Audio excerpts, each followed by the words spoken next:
Môre, broers en susters en geliefdes, 'n paar gedagtes rondom Johannes 7. Johannes konsentreer in sy evangelie rondom die persoon van Jesus en hy gebruik Joodse feeste om die waarhede rond die persoon van Christus uit te wys. Waar hoofstuk 5 en 6 afspeel gedurende die Paasfees, is die Hittefees die onderwerp in hoofstukke 7 tot 10 en 21. Die dag van versoening gebeur op die 10de van die 7de maand en 5 dae later is die Hittefees. Dit kan ons sien in Eksodus 23:16, 34:22, Levitikus 23 tot 39 tot 44 en Deuteronomium 16:13 tot 15. Gedurende Jesus se leeftyd het gedurende die Hittefees is baie spesiale ritueel ontwikkel. Dit is waar die priester water skep met 'n goue beker uit die poel van Siloam, dit bring na die tempelarea en dit uitgooi in 'n bak aan die een kant van die offeraltaar. Aan die ander kant van die altaar was 'n bak vol wyn en dan vloei die twee saam uit aan die voet van die altaar waar dit die bloed wegspoel. Die wyn simboliseer dat God voorsien het in die oes en dit ook die water gegee het vir die oes. Dit is in hierdie konteks dat Jesus sê, ek is die lewende water en almal wat dors is kom na my. In hoofstuk 7 is daar 4 groepe waarna ons kan kyk. Dit is die halfbroers van Jesus, die Jode, die skare en die inwoners van Jerusalem. Die Jode in hoofstuk 7 verwys na die Joodse leiers, ons kan dit sien in vers 11, die skare na die mense wat van Galilea en omstreke na die feeste gekom het, vers 20, en die inwoners van Jerusalem na die mense wat daar gewoon het, vers 25.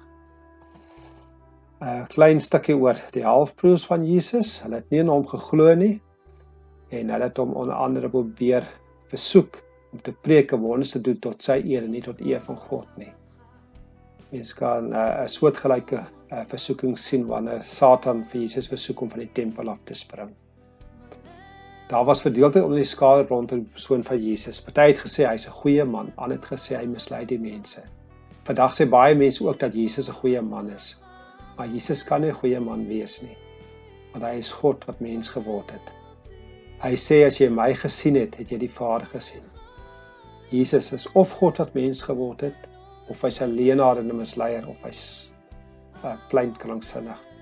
Elkeen van ons moet besluit wie Jesus is, en daar's geen middelarea wanneer dit by die persoon van Jesus kom nie. Die hele boek van Johannes beklemtoon dat Jesus God is, die beloofde Messias en die verlosser van die wêreld is. Jesus het altyd by die Joodse leiers gepraat in hulle taal. Is asof ons met 'n prokureur praat, probeer ons prokureurtaal te praat, nie baie suksesvol meestal nie. Hy het dit gedoen om hulle te verlig en tot insig te bring, en nie om hulle te veroordeel nie. Soos hy gebruik die voorbeeld dat jy 'n kind op die Sabbat kan besny, maar volgens hulle mag geen mens op die Sabbat gesond maak nie. Hy sê ook dat as jy die wil van God doen, kan jy die werke van ander regverdig beoordeel. Nog 'n voorbeeld dat Christene mag oordeel as dit gaan oor die bou van sy koninkryk op aarde. Die besoekers aan Jerusalem het gedink dat Jesus is paranoïes toe hy gesê het, maar die Jode wat hom doodmaak, of die Joodse leiers wil hom doodmaak.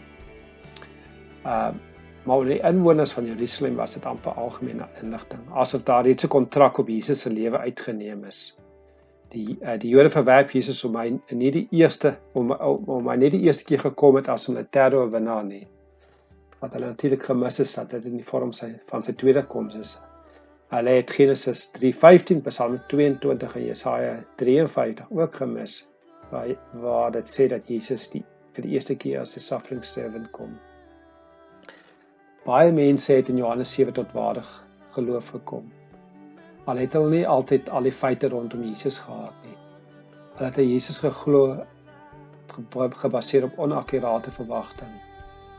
Daarom kan sien dat verlossing is nie gebaseer op teologiese akkuraatheid nie, maar op ons persoonlike verhouding met Jesus Christus. Ons almal het foutiewe teologie en foutiewe verwagtinge. Jesus sê glo in my. Alles is gekonsentreer rondom die persoon van Jesus Christus. Moenie dat jou tradisies jou blind maak vir wie Jesus is nie. Baie mense mis die werke van God, want hulle verwag dat God moet doen wat hy veronderstel is om te doen. Die laaste dag van die fees was 'n heilige dag waar daar geen water na die altaar gebring is nie. Op hierdie einste dag sê Jesus dat hy die lewende water is en almal wat dors is moet kom drink. Dan sal 'n strome van lewende water uit hulle vloei. Dit verwys natuurlik na die Heilige Gees. In die Ou Testament het die Gees van God op mense gekom, net vir periodes om 'n spesifieke taak vir God te doen. Maar in die nuwe verbond word die wet op ons harte geskryf en die Heilige Gees kom maak sy woning in ons op 'n unieke wyse. Die waarheid in hierdie hoofstuk is dat Jesus die lam van God is, wat gestuur is om vir ons sondes te sterwe. Volledig God, volledig mens. As jy op hom vertrou, sal God jou sondes vergewe en jou deel maak van sy familie. Johannes vra, wie is Jesus? Wie glo jy is Jesus?